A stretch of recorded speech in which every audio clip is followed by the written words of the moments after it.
আসসালামু আলাইকুম বন্ধুরা, সবাই কেমন আছো? আশা করি সবাই ভালো আছো। ভিডিওটা পুরো দেখবে আর ভালো লাগলে লাইক, কমেন্ট অ্যান্ড শেয়ার করতে ভুলবে না। দেখো সকালবেলা আমি এই সিমগুলো গাছ থেকে পেড়ে এনেছি।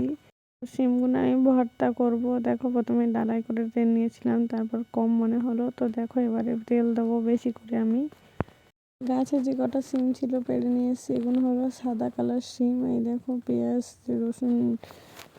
রসুন তারপর শুকনো লঙ্কা ভেজে দেখো ভালোভাবে মেখে নিলাম রসুন দিয়ে, তেল দিয়ে ভালোভাবে মেখে নিচ্ছি। শীতের সকালে শুধু গরম ভাত রান্না করলে খাওয়া যায় না, তো ওই জন্য ছানা করবো আর এই ডিম ভাজবো। দেখো একটা পেঁয়াজ কুচি করে দেশি মুরগির ডিম আর হালকা একটু নুন ছিটিয়ে ডিমটা হালকা করে ভেজে নিচ্ছি। দেখো ডিম ভাজা হয়ে গেছে আর বেতো শাক ভাজাও করেছি, ওই জন্য ডিম ভাজা, বেতো শাক ভাজা আর হচ্ছে ওই সিম ভর্তা দিয়ে ভাত খাওয়া হবে এখন।